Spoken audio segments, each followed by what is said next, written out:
మీ ద్వారా తెలంగాణ రాష్ట్రంలో ఉండే అందరూ ఉన్నతాధికారులకు అన్ని శాఖల అధికారులకు కూడా మేము మళ్ళొకసారి రిక్వెస్ట్ చేస్తున్నాం. దయచేసి రాజ్యాంగబద్ధంగా పాలన చేయండి. మీకొచ్చిన ఆదేశాలు రాజ్యాంగబద్ధమైనవైతే చట్టబద్ధమైనవైతేనే మీరు ఆదేశాలు పాటించండి. అదేవిధంగా ప్రభుత్వ కార్యక్రమాల గురించి మీరు మాట్లాడేటప్పుడు కార్యక్రమాల గురించి మాట్లాడండి.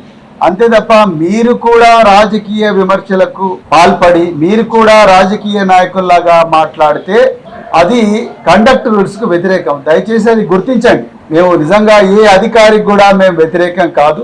కానీ ఈరోజు పని కట్టుకొని భారత రాష్ట్ర సమితి పాలనను, భారత రాష్ట్ర సమితి పార్టీని, భారత రాష్ట్ర సమితి నాయకులను ఏదైతే ఇబ్బంది పెడుతున్నారో, చట్టం ముసుగులో లేకపోతే ఇంకా రకరకాల ముసుగుల్లో ఇబ్బంది పెడుతున్నారో అవన్నీ కూడా రికార్డ్ అవుతున్నాయి.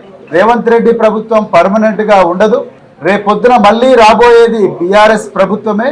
బీఆర్ఎస్ ప్రభుత్వం వచ్చినప్పుడు ఈ 5 సంవత్సరాల్లో ఎవరైతే చట్టాన్ని ఉల్లంఘించి ఇప్పుడున్న పాలకులను సంతోషపెట్టడం కోసం ప్రతిపక్షాల గొంతు నొక్కే ప్రయత్నం అక్రమ కేసుల ద్వారా కావచ్చు, లేకపోతే చట్టానికి వ్యతిరేకమైన స్టేట్మెంట్ల ద్వారా కావచ్చు, లేకపోతే క్రమశిక్షణ రూల్స్కు ఉల్లంఘించేవైతే ప్రకటనలు ఇస్తున్నారో, స్పీచ్లు ఇస్తున్నారో వాళ్ళందరూ కూడా రాబోయే రోజుల్లో సమాధానం చెప్పాల్సి ఉంటుంది.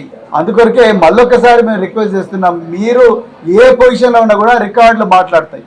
మీరు పదవి విరమణ చేసిన తర్వాత కూడా మీరు ఈ కాలంలో మాట్లాడినా చేసిన పనులన్నీ కూడా రికార్డ్ అవుతాయి.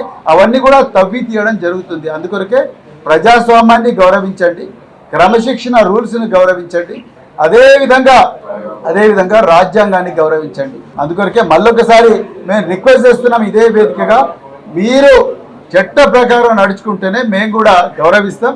మీరు చట్టాన్ని ఉల్లంఘించి అధికార పార్టీ ఏజెంట్లుగానో లేకపోతే అధికార పార్టీ చెప్పినట్టుగా మెర్సినరీస్ రాగానో మీరు వ్యవహరిస్తే మాత్రం తప్పకుండా మేము ప్రజాక్షేత్రంలో దీన్ని ప్రశ్నిస్తాం. రాజ్యాంగం ఇచ్చిన అన్ని మార్గాలను అన్వేషిస్తూ మీ మీద చర్య తీసుకోవడం కోసం ఏమాత్రం కూడా వెనకాడమని చెప్పేసి ఈ సందర్భంగా నేను అందరు అధికారులను కూడా హెచ్చరిస్తున్నా.